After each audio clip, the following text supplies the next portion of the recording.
मी कराड दक्षिण या मतदारसंघामध्ये भारतीय जनता पार्टीचे उमेदवार डॉक्टर अतुलबाबा भोसले यांच्या प्रचारासाठी आलेलो आहे। खरं म्हणजे या ठिकाणचे काँग्रेसचे असलेले आताचे उमेदवार यांनी रिटायर्ड होऊन घरी जावं। लोक त्यांना रिटायर्ड यावेळी नक्की करतील, कारण आता 78 झाली, बस पुरं करा।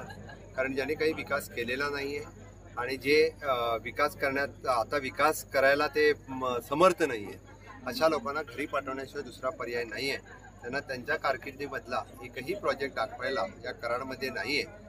त्यामुळे मुख्यमंत्री राहिलेले माणूस जर असं असेल तर मग त्यांनी घरी गेलेलं बरं आणि महायुतीचा आपल्या नवा दमाचा जो कर्तृत्ववान अतुलबाबा भोसले यांना लोकांनी निवडून आणावं। जो उत्साह लोकांमध्ये आहे, मला नक्की खात्री आहे लाडल्या बहिणी आणि लाडले भाऊ, शेतकरी आणि कामगार वर्ग हे सगळेजण यावेळी नक्कीच म्हणजे आम्हाला महायुतीला डॉक्टर अतुलबाबा यांना निवडून देतील, त्याचा मला खात्री आणि विश्वास आहे। यापूर्वी आपण ज्या पद्धतीनं आपल्या भाषणामध्ये सांगितलं त्या पद्धतीनं पृथ्वीराज चव्हाण यांच्याकडं काम दाखवायला नाही असं म्हणताय।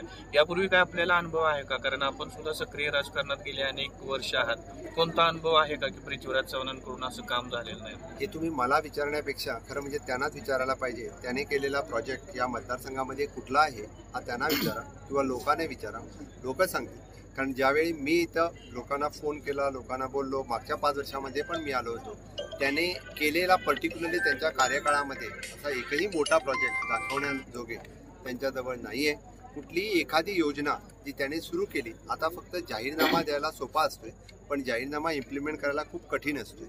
काँग्रेसच्या कार्यकाळामधल्या कुठेही एखादी योजना दाखवावी, नाहीतर मी मोदीजीच्या कार्यकाळामधल्या कित्येक योजना दाखवेल, त्याचा कुठल्याही लीडरने मी चॅलेंज करतो।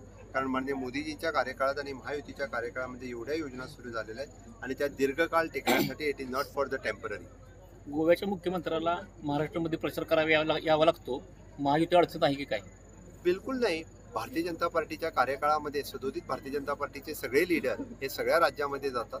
खुद्द माझ्या 22च्या इलेक्शनमध्ये देवेंद्रजी त्या ठिकाणी 2 महिने होते आणि माझी पण जबाबदारी आहे। जेव्हा माझ्या शेजारच्या राज्यामध्ये इलेक्शन्स होते त्यावेळी मला इथं येणं हे साहजिकच आहे आणि शेवटी विषय कोणीतरी येऊन सांगावं लागते। बऱ्याच लोकांना विषय कळत नाही।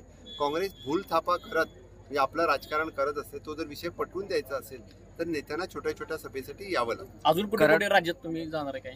मी राज्यामध्ये पूर्णतः कोकण असेल, म्हणजे कोल्हापूर, सांगली, परत सातारा, आता मराठवाड्यात अशा वेगवेगळ्या ठिकाणी राहिलेल्या 4 दिवसामध्ये मुंबई धरून सगळीकडे प्रचारात आहे। त्यामुळे वेगवेगळ्या ठिकाणी कोपरा सभा घेणं, प्रोफेशनल लोकांशी बोलणं आणि मोदीजीच्या कार्यकाळामध्ये NDAच्या सरकारात जे देशभर काम आणि महाराष्ट्रात जे काम झालेलं आहे आणि मोदीजींचं विजन म्हणजे विकसित भारत 2047 हे लोकांपर्यंत ठेवणं हे माझं काम आहे। लोकांना कन्व्हिन्स करून परत एकदा महाराष्ट्रामध्ये महायुतीचं सरकार आणणं, यासाठी कार्यकर्ता या नात्याने म्हणजे छोट्या मीटिंगपासून मोठ्या मीटिंग मी सगळ्या अटेंड करत असतो। कराडच्या उड्डाणपुलाबाबत पृथ्वीराज चव्हाण यांच्याकडून दावा केला जातो। उड्डाणपूल नाही तर पूर्ण महाराष्ट्रातले उड्डाणपूल हे सगळे गडकरीमुळे झालेले आहेत, मोदीजीमुळे झालेले आहेत। हे कोणी दुसऱ्या तिसऱ्याने सांगायची गरज नाहीये, कारण खुद्द गडकरीजी हे महाराष्ट्रातले आहेत। त्यांना एक काळ पुलकरी म्हणून ओळखत होते। त्यामुळे पूर्ण महाराष्ट्राचा जो विकास झाला हा मोदी टेन्युअरमध्येच झालेला आहे, कधी त्यावेळी नाही।